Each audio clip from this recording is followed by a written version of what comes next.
Hello everyone. This video covers section 10.7 or the second shifting theorem. In this section we have a special function called the step function. This is called the step function. The actual name is the unit step function. Why unit? Because the number 1. This is also called the heavy psi function or step function, but I will be referring to it just as the step function UC of t. Now this function is either equals to 0 or 1 depending on which value of c you have. So for example, if the value c is here, the function will be 0 until it gets to the point, and then you can think of this as a switch that once it gets to the specified value, in this case c, like this turns on, it becomes a number 1. So that's what the step function is. In some sense, you can think that you are shifting the function c units to the right. Okay. So therefore, if you want to find the Laplace transform of this shifted function, remember f is the regular function from before, but now it's shifted by c units to the right. And you multiply by the step function on the left side, which remember this is either 1 or 0 only, then this will be equals to the Laplace transform of the function without the shifting times e to the cs. Okay, so remember that the Laplace transform of f of t is equals to f of s. So this is the regular one without doing any shifting. It is easy to identify this kind of Laplace transforms because it will have this term outside. And you look to all the problems we did before, you don't have anything like this in front of the Laplace transform. Now, if this is the Laplace transform of this translated function or shifted function, therefore that implies that the inverse Laplace transform of this should be equals to the original step function times the function shifted to the right. Okay. The tricky part here is going to be to write the function in terms of step functions. For example, let's say you have the following piecewise function, which is equals to 1 between 0 and 2. So a graph would look like this. So you have the number 2. So between 0 and 2, this is equals to 1. So this. And then it, okay, well, like this. And once it gets to 2, this is an exponential function. Remember that the graph of an exponential function, negative exponential function, looks like that, or decreasing exponential function. So therefore, when this is 2, you plug into here, this is 0. So anything to the 0 power is 1. And this will be the graph, which technically keeps going this way. So you can see this is the graph. So the challenge is to write f of t in terms of unit step functions or step functions. So now here I'm claiming the f of t is exactly the same thing as this. Okay. All right. So then if you simplify this is equals to this. You should stop the video and check that this is actually the case, or convince yourself that this is what it is. But let me show you that this works. Remember that this function is equals to 1 when t is more than 2 and 0 otherwise. So therefore, if the value for t is here, remember that this represents t. If the value for t is between here and here, this will be 0. This part will be 0, so therefore the only thing left you will have is the number 1. Now, if the value for t is more than 2, which will be here, then this value is 1. So you will have this left, and 1 minus 1 is 0, so you will end up with this part only. So clearly, this represents this function. The reason why we write it this way is that otherwise you cannot apply the Laplace transform formula. Remember that if this is what we have, then you can easily identify this as being g of t, which means g of t would be e to the minus t minus 1. Why do we need that? Well, because remember that the function has to be translated or shifted, which is what we have here, but you need to know which function it is. Well, the function is actually this one. Okay? So in this case, if we want to find the Laplace transform of this function, then this is the same thing as finding the Laplace transform of u2t, like e to the minus t minus 2 minus 1, which this happens to be g of t, plus the Laplace transform of 1. Okay, so this represents this part, and this is just this.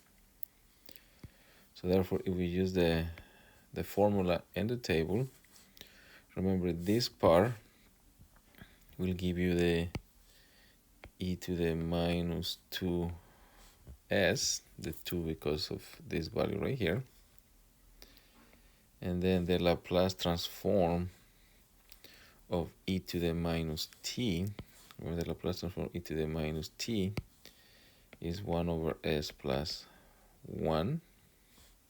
Okay, and then the Laplace transform of 1 is just 1 over s.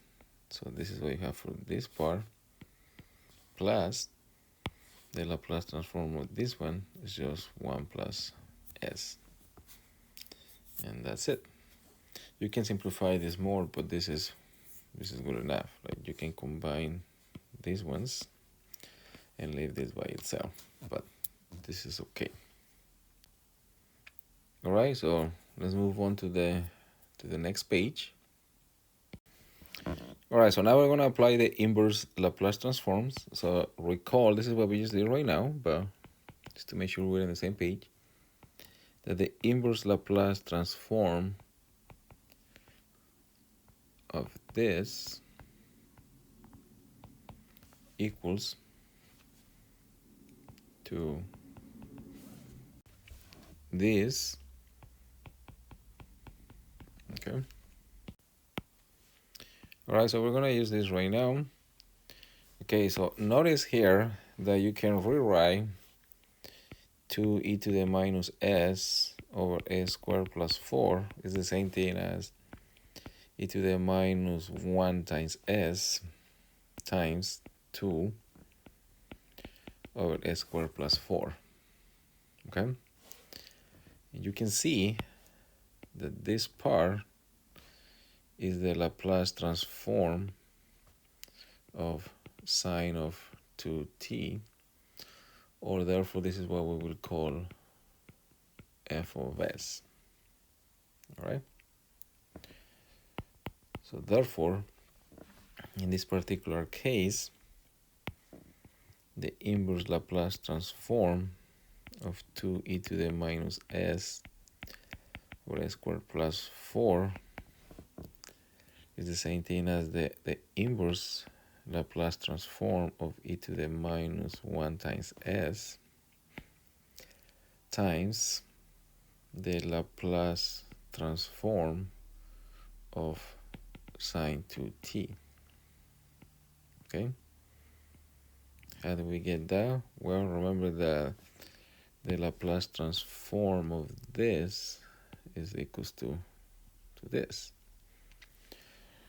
So therefore, if we apply this formula, we get a u1 of t. The 1 is because of this one right here, times sine of 2t minus 1. Remember, it has to be shifted by minus 1. And that's it. Okay. All right, let's go over this one again. So the formula we're using is this one. So what you have to do is you need to identify this, because this part will be pretty much given, that you can see it right here. So then if you write this in this way, you can see right away that this is the Laplace transform of sine of 2t. So that's the function that has to be shifted. So just rewrite it. This part is exactly this. And therefore, if we look to the formula, then it has to be u of c of t. Remember, the value for c, in this case, is 1, times the function, which is sine of 2t, but you had to shift it by t minus c. And that's how we end up with this. Well, if you didn't get that one, this is a chance to redeem your sins. This is a little more intense. So let's see. Notice that the value for c in here is equals to 3. And here you can rewrite this as, let's just call it g of s for now, as e to the minus 3s times s minus 4 over s squared minus 4s plus 5. Okay. Notice that you can factor this. The bottom cannot be factored, so therefore you have to complete the square. And we have done that before, so therefore if you complete the square, this is what you end up with on the bottom. On the bottom, this is going to be s minus 2 squared plus 1. So you should check that that's what you get, but just for the record, s minus 2 squared is equals to s squared minus 4s plus 4, and therefore if you add 1, you end up with the same thing. Now the only reason why we did that is because we want to break this into 2 parts. And we have done this before. This is not new. We did this the last time that we met, or the last 2 times we met. So notice that the s minus 4 is the same thing as s minus 2 minus 2. So therefore, this part, you can rewrite it in this way. S minus 2 squared plus 1, then minus 2 s minus 2 squared plus 1. Okay. The next step is to realize or notice that this part is exactly the same thing as the Laplace transform of e to the 2t cosine t. You should pause the video and check what we did in the first shifting term, or just look to the Laplace tables. So you should confirm yourself that this is equals to this minus the Laplace transform, okay, of 2 e to the 2t sine of t. Okay. Again, you should stop the video and confirm that this is equals to this by the first shifting theorem. We did. So this is section 10.5. All right, so now if we apply the theorem from this section, we get the inverse Laplace transform of g of s should equals to the inverse Laplace transform of e to the minus 3s times the Laplace transform of e to the 2t cosine t minus 2 e to the t sine t. Okay. So therefore, applying the formula from this section, that gives you u3 of t, because remember the value for c was equals to 3, e to the 2 t minus t, so you have to translate or shift by 3 times cosine t minus 1, minus 3 minus 2 sine of t minus 3. And that's it. Okay, so notice how all the values for t, or the functions of t, are translated 3 units to the right, including this one. This problem combines pretty much everything you have learned of Laplace transform so far, including combining section 10.5 and 10.7. All right, okay, so now let's go to the next page and solve a differential equation related to this. All right, let's do an example now. Let's say that you have the following differential equation, okay? So let's apply the Laplace transform to both sides.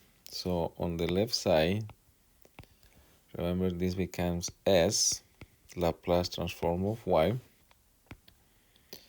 minus y of 0 minus the Laplace transform of y. Okay, so remember that this is equals to this, and there is a formula for that on the table too, and this gives you just this part. Then you need to do the Laplace transform on the right side. Remember that the Laplace transform of 1 is just 1 over s. Look to the table.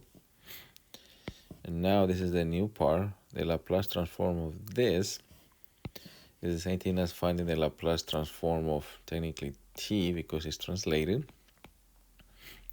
And the value for c here is equals to 1. So therefore you apply the Laplace, if you use the formula from this section, this should be e to the minus s times 1 over s squared. So remember the Laplace transform of t is 1 over s squared. Okay.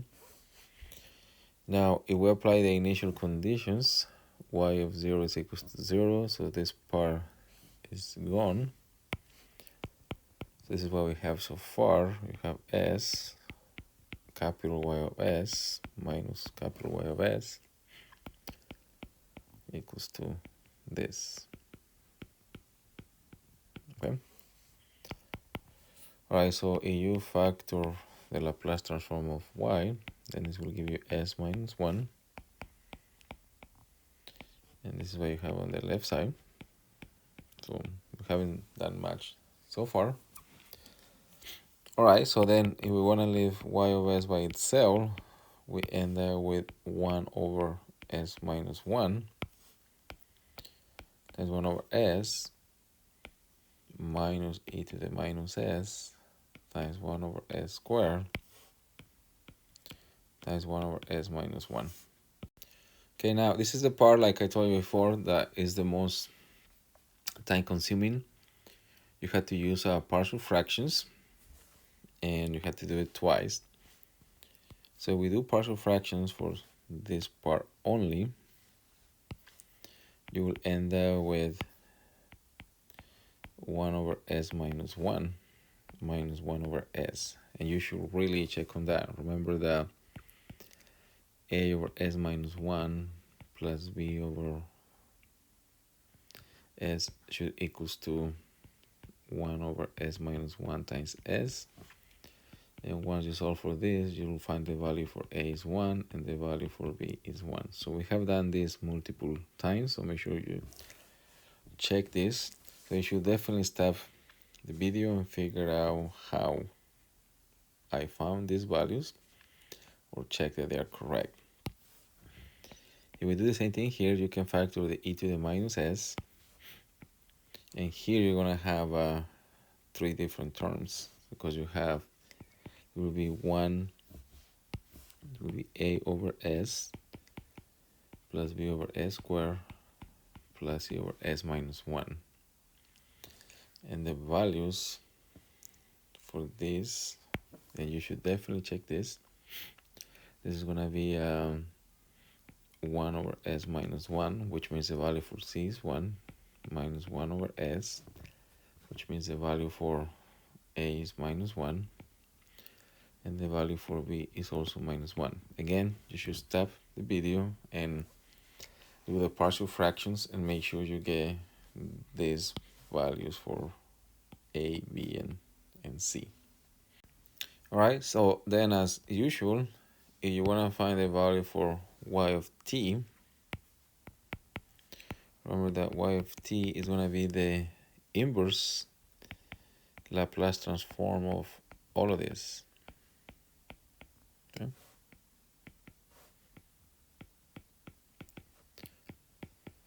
So now you can just apply the inverse Laplace transform of 1 by 1.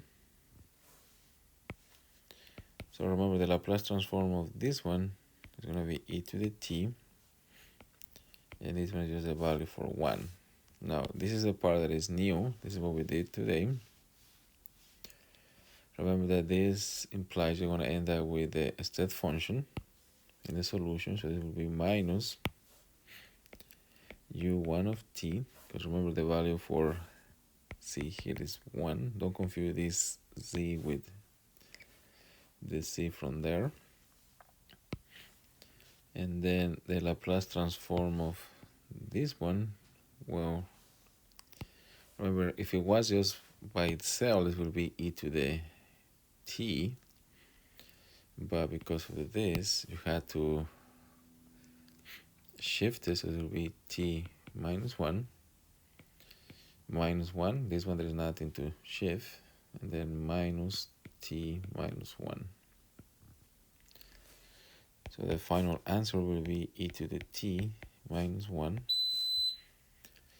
minus u1 of t, e to the t minus 1 minus t, because these two cancel. And that's it. There is one more Laplace section we have to do, but we will do after the second test. For now, this will be the last Laplace transforms you see. In the next video, we're going to go to linear algebra.